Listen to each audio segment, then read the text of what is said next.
All right, so part 2 of the form validation series. Now, what I want to do here is I want to talk specifically about the Constraint Validation API. Now, I could go on for hours. I could do a 2-hour video easily on form validation and all the permutations and all the different things you can do in script. What I want to do here is sort of a high-level summary of a few of the things that you can do, talking about the change in input events, the submit event, and how those connect with what we did in the first part, which was adding the HTML attributes to the form elements. So if something's required, or if we've got a min length, max length, a min or a max, if we've set up a pattern, how do we handle that validation? Sure, we've got things in the form where, I click the submit button and I get these showing up. So this is built into the browser based on the attributes. But is there a way I can change those messages? Is there a way that I can make them appear when I want them as the user's filling in without having to submit the form? How can I do a test on a form field to see if it's valid without triggering those messages? So that's what we're going to look at today. Now, I've got a few links here in the JavaScript file, and if you want copies of all the finished version of these scripts, if you look down in the description, you'll see a link to the code gist that has all 3 of these files. Now, we've got 3 links here. The Constraint Validation API is the first one. The second one is Validity State, and this is going to be the object. Every single input element that you have, every element you've got inside your form, has this property called Validity State. It's called Validity, and it is a Validity State object. Inside of it are a whole bunch of properties. So anything that can go wrong will be sort of referenced inside of here, reflected inside this object. It'll tell you if, hey, you've got a type mismatch, or your string is too long or it's too short, you've gone over the maximum value, you're under the minimum value, it asked for a number, you gave it a string, things like that. And there's also a custom error property and an overall valid property saying, you know what, I've done all the tests, even your custom ones, and everything's good, so we are considered valid at this point. And the last one, if you're looking for reference for regular expressions, this is a great little tool right here, built by Grant Skinner. Brilliant guy. I actually remember going to a conference on Flash about 15 years ago and listening to a talk by Grant about object-oriented procrastination using ActionScript 3. So, great tool, easy to use. Create your expression up here, type whatever text you want down in the bottom part, and then you can visually see if your pattern is matching these things. So it's a great little tool for testing things. Now, before I jump into the script, I want to make one note here. I had a piece of CSS that wasn't running properly in part 1, if you saw that, having to do with the out-of-range style. Right here, this pseudo class, out of range. I was adding a color, and the problem was that I was testing it on something with the length of the string. So if I was over or under the minimum length, over the maximum length of the string, this doesn't apply to that. It is only for numerical values. The in range, out of range has to do with inside of your form. If you find, so where was my, here we go, numbers. So you've got the min and max values and the step value. So if you're below the min or over the max, that is when you're going to trigger this. And just to show you in an action, what I did was I've got the background set to purple. If I enter a number within 0 and 50, we're good. If I enter something that's over that, you can see it changes it to purple. If I go in the negatives, again, I get the purple because that's what I was doing if the number was outside the range. Okay, so let's jump into the script. There was one thing that I didn't add, one of the attributes in this list that I didn't try adding, and that was the noValidate one. If you put the noValidate attribute into your form, what you're going to do is you're actually going to override these 2 methods, and you're going to tell the browser, you know what, don't bother checking. I know I put required inside of here, I know I've got a pattern inside of those other elements, but don't bother checking. That's what it does. And you can put this in individual elements, or you can put it in the form itself. I've never used it. I'm sure there may be some sort of edge case where you would want to not validate the form, but this is the case with this attribute that you can add it to stop what we're going to be doing today. All right, so let's look in the script. I have my one object called app, and I've got a bunch of methods inside of here. My init is going to run when DOM content loaded. So when the page finishes loading, or the HTML is finished loading, it's going to run my init method. All it does, find the elements in my form, and then I'm going to add some listeners to them. I'm adding change.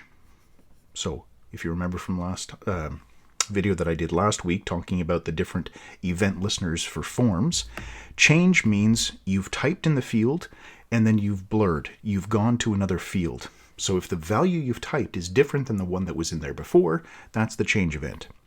Input is while you're typing. So every single letter that you're typing in or deleting, every one of those will trigger this event. There is an invalid event.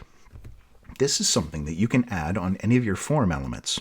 Now, I didn't have this one in the previous video on events because I wanted to do it with the constraint, the validation constraint API. This means that something went wrong with the validation object that's built inside of every one of your form elements. So we're going to look at this, and we're going to look at methods that will actually trigger this event.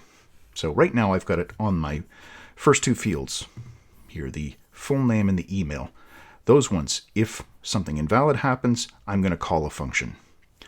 While typing, I've got a one-time code and a cell number. So these two fields right here. What I want to do here is, as I'm typing, I can do some validation. I can check to see if they're typing the correct thing and do validation as they type. One-time code is just what I'm calling, if you've ever registered for an online service or you're activating a device for some service, and they say, okay, here's the code, and you see it on one device, and they tell you, on your other device, enter this code in the form. That's what we're talking about here. When it comes to things like this, well, the code could be written all in caps, and so the person who's entering it isn't sure, do I have to write it in capitals? Can I write it in lowercase? What we're going to do is we're going to take away that concern by actually converting it to uppercase as the person types. Other things that can happen with these is if you've got a lowercase letter I or an O, the person thinks that it's a capital I or a 0 in the code. So we're going to check and make sure that there's no I's or O's in there and tell them, hey, you just typed an I or an O. Maybe you meant to type in a 1 or a 0 because there are no I's and O's in our code. So we're going to do that. And then we're going to look at a few validation type things that we can do with these. All right. Now my submit event, that's the last one. This is the one that's going to call at the very end when the person clicks the submit button. Do I want to validate every single field again? Yeah, you should. So as the person's filling in the form, you're validating everything that they've typed. But just on the off chance that they've copied and pasted something in there at the last minute, maybe they hit the submit button and there was some other change, some other script updated something, we want to make sure at the very end, after everything's been done, that we're still good to go. So, good safeguard, we will run a validation script at the very end. Okay, so the validation API, the validation constraint API. Like I was saying, there's a validity state object. This is the validity property. So every single input element you've got. Now here I've got the email one, for example. So I can write email.validity. That is a property. And inside that, we've got a list of properties. So let's console log this one out here right now, just to take a look at it. Here's my form. When I click send, oh, it's doing its built-in validation. So I'm going to go back just to sort of short circuit this. I'm going to add the no validate. There we go. Here's a use for it while I'm testing other things. Okay, so I click on send. There we go. And inside of here, my WillValidate property. This is a property. Let me jump back to the script. Here's my 2 console logs. There's a property called WillValidate. It's at the top level, same as validity. And this basically just says, hey, is there something in your form element that says it should be validated? Well, yeah, I've got the required field on there, so it will be validated. This property, strangely enough, does ignore the noValidate command. It just looks at the element and says, well, yeah, under normal circumstances, this is something that should be validated. It's just something you can use to check. Here's the validity state object. This is the one, the validity property. You can see here's all of the different values that we get inside of there. Bad input, well, the thing that they typed. Did it fail any of the built-in tests to say, okay, well, it was supposed to be a number, but it was a string, something like that. So bad input, custom error. This is the one that we're going to create ourselves. We can do additional validation on top of the built-in ones that are triggered by the attributes, and then that will set this property to true. Pattern mismatch, so if you've got the pattern attribute, range overflow, underflow, that's the min and max values. Step mismatch, if you add the step attribute into the form element. Step mismatch will tell you if you don't match. Too long, too short. This has to do with the min length and max length, the string. Type mismatch. Hey, it asked for a number. You've entered a string, or vice versa. Valid. This is there anything here that is failing? Well, these are all false. There's been no problem here. The problem comes with value missing. Because email was required, value missing is set to true. Therefore, this element right now is not valid. This one right there, that one's good. Oh, I got to take out the noValidate. There we go. So that's removed. Now, if I fill in something for the name and I click this, it comes down to here. This, please fill out this field. This is the default message that you get for a required field that doesn't have anything typed in it. Once I have typed something, okay, it's no longer failing the required, but the built-in test for an email address. Now, the built-in test for an email address is really just that. There's a string, an @ and a string. That's all it checks for. So if I do send, we're onto here. So it has no problem whatsoever with this being considered a valid email address. So we may want to add some additional tests into here. So how do we do that? Well, we have right here on the change event, we've got a function down below called test email. There's one for the name, there's one for the email, where we can do additional tests. So here's the name and here's the email. This method right here, set custom validity, this is a built-in method. If this is set to an empty string, what it's going to do is it's going to say, you know what, there's no custom error. So if the browser, with its looking at the attributes, if it had no problem, this is making sure that the custom error field is set to false. There was no custom error. We can then run check validity. Check validity just runs the test. So it looks at this one for the custom, and then it looks at all the built-in ones.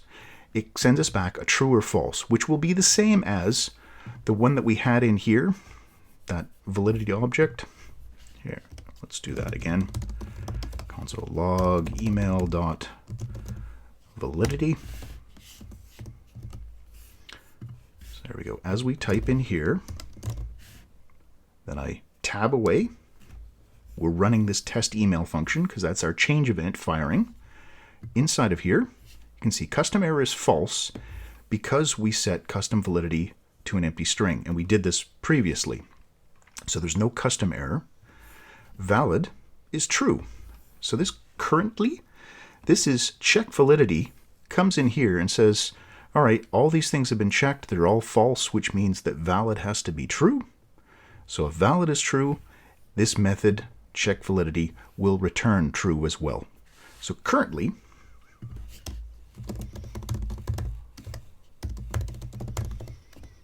will be true as well. There we go. Currently is true, the same as valid.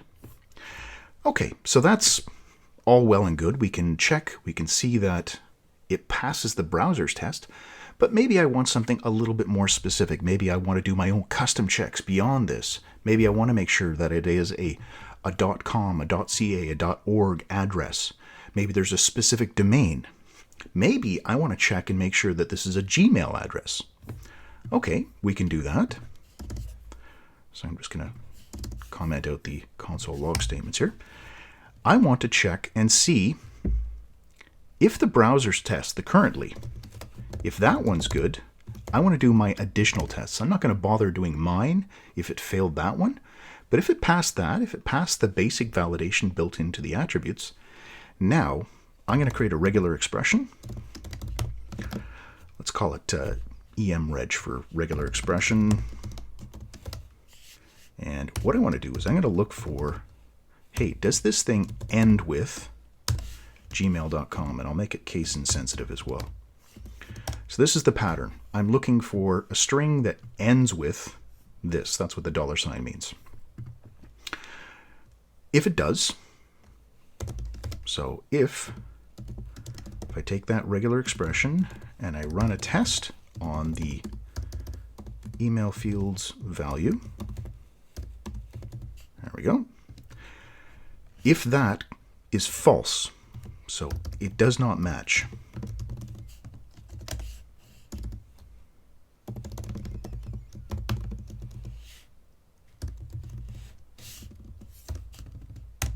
okay, so it's not a Gmail address. Now I could console log something.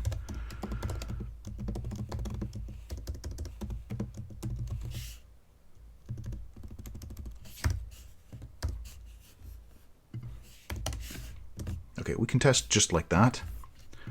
So I know that this worked. There we go. Not a Gmail address. So it was valid as far as the browser is concerned. It looks sort of like an email address, so the browser is going to accept it. But it's not a valid, it's not a Gmail address. That's what my test was for. If this happens, now here's an opportunity for me to use this field, or this method. Set custom validity. This is where I can set that custom message that appears. So I can say, not a Gmail address, must be a Gmail address, something like that. This is going to be the message that I give to the browser, or to the user rather. Okay. Well, I didn't see anything. I didn't see the message, but I have saved it. And what I have done is I have set a custom error by calling this method set custom validity and not having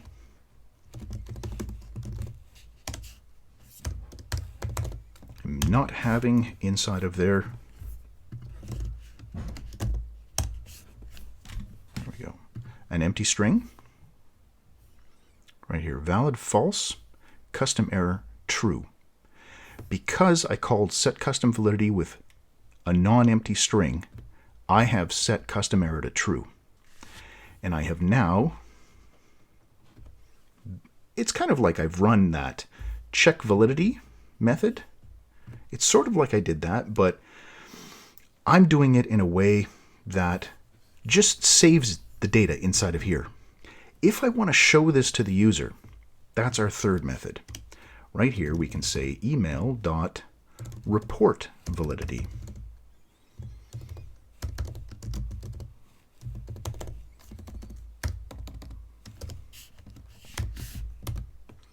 That is the trigger to show the custom message. or the built-in message. If I did it up here, I would be reporting it. At this point, I could, instead of check validity, I could have done report validity. It would have done the check and displayed the message.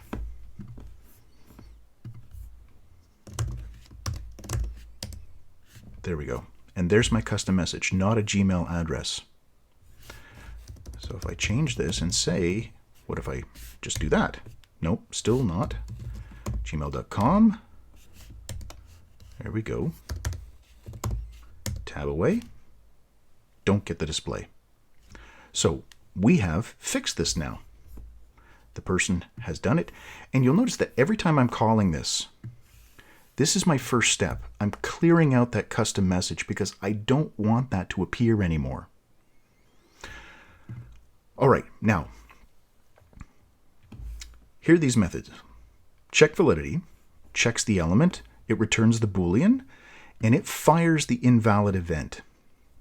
Set custom message will update the contents of this, but it doesn't fire the invalid event.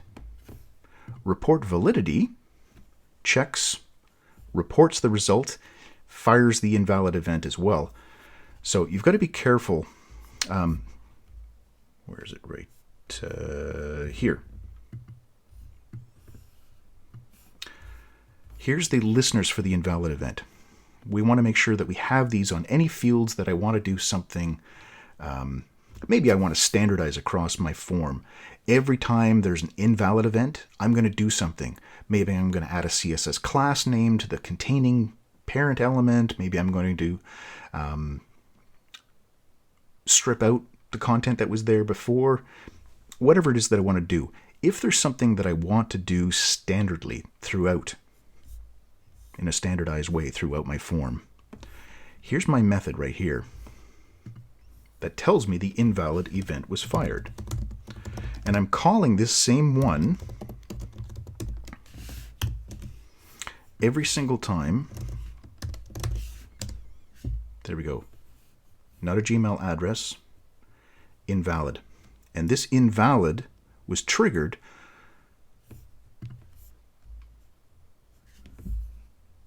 so I did check validity. It passed this one, so this would not have triggered it.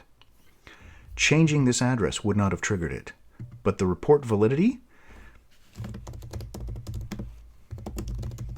this is the one that's going to trigger the invalid event.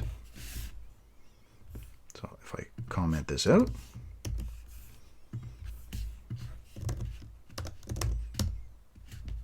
there we are. Not a Gmail address. I've saved that message. Inside of here, custom error true, valid false. So there is definitely an error, but the invalid didn't happen. It's only if I report validity or check validity. That's what's going to trigger this. And for that reason, we never want to do check or report validity down inside of here. Just to show you what will happen. We're going to get a infinite loop. The browser will shut it down for us.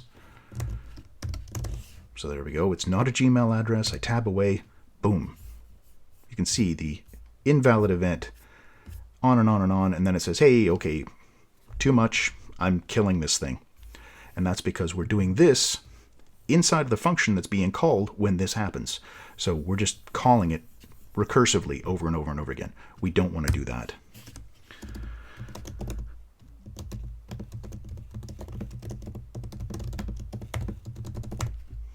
Maybe this will be something like we display an error message inside of those spans. So inside of here, you'll notice I've got my instructions and there's a class error message inside of here. So we could target this, put this message inside of here. So it's going to show up down below here, something like that. So this one's called email. This is going to be the element that gets passed in, this EV target. That is the email field because that's the one that triggered this invalid event. From there, I just have to decide, okay, if I'm going to write a message, maybe we'll do a switch statement on the field.id. And if it is email, what do I want to do? Well, if it's email, what I'm going to do is I'm going to say that from here, if I go to the parent is the P, I can find the first error message span inside of the P. So we'll say field dot parent element dot query selector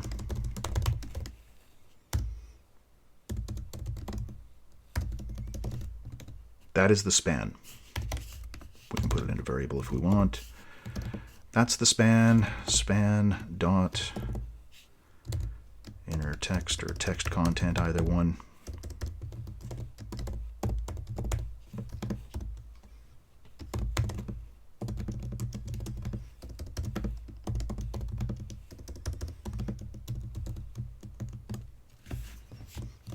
And we would add something in here right at the very start to clear out all of those error messages. Every time we run this thing, we should clear out the old messages. So only the new ones are there. But just to do a test, there we go. So not a Gmail address. And here's our error message showing up. Okay, so there we have it. Check validity is a way to test against the browser's built-in attributes. We can ourselves add in content, tests in our scripts to check values. If I want to have the browser display a message, I use set custom validity to set the message, and then call report validity to display the message. Both check validity and report validity will trigger the invalid event. And every time you start doing any validation, the first step should always be set this to an empty string so that you reset this validity property back to custom error false. Because you don't want to be stuck with something saying that it's failing after the user has fixed it. A couple other little things just added in here for fun. For checking the password requirements, I have that list here. So what I did was I created a regular expression for each one of these things so I could individually test them. I'm creating an object where there is, it's very similar to this, where I've got a value for each one of the tests, and matches is going to be the array of things that have failed. And then here's the 4 tests, and then I've got an overall property to say whether or not it's valid, and I'm going to return that object from here. So I can call this on my change event and then decide what I want to do with the object that comes back. I could also add into here the check validity to trigger that invalid and then do something with this object as well. We've got formatting the code. So right now I'm converting everything to uppercase. So that's built in here. In my one-time code, if I type with lowercase, A, B, C, D, you can see it's coming to uppercase. If I type in uppercase, it's doing that as well. But I wanted to add in that one additional check where I would be looking to see, hey, the thing that the person's typing, if they typed a letter I or a letter O, I want to be able to tell them, hey, you've probably done something wrong because I and O don't appear in these codes. So let's just add that one last thing, just for fun. So here, I'm doing the conversion. It's uppercase, that's working. This is being called on the input event. Every single keystroke is going to call this function, so I'm converting it as the person types.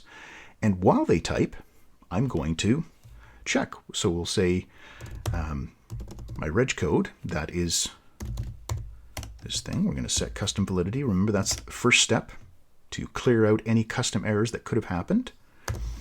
And then I'm going to do a regular expression test here. So I'll create a regular expression. We'll say capital I or capital O. And I'm using capitals here because I have converted it already to the uppercase. So our regular expression, we'll do a test of val, which is the string that was already converted to uppercase. Then inside of here,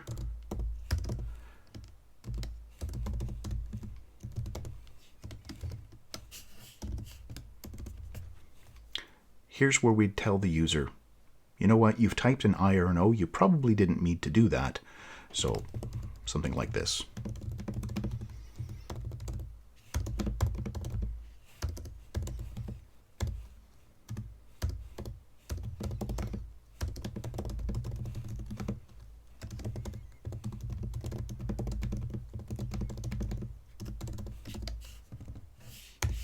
There we go. So there's our message to the user. And we can also, after that, rich code.report validity, because I want to display the message and trigger invalid event. Okay, there we go. So let's test this out. My one-time code, 4 letters, good, they're going to uppercase. Now I'll do a lowercase I, and as soon as I type the I, there we go. There's no letter I or O in the code. Should this be a 1 or a 0? Okay, so we'll go back. There's the 1. And then how about an O? Yep, same thing. Put the 0, we're good again. And with my min-max set, I can try typing as much as I want, but the attributes for min length and max length for my one-time code, that's going to constrain it. By setting them both to the same value, that's the number of characters there needs to be here. All right, so I hope that helps you out. That's a lot of information, I'm sure.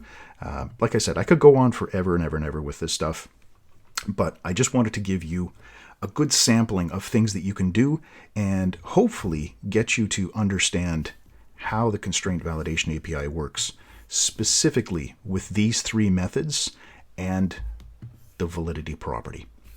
All right, if you have any questions about those things, please leave them in the comments. I'll answer as many as I have time for. If you found this useful, please share and subscribe. And as always, thanks for watching.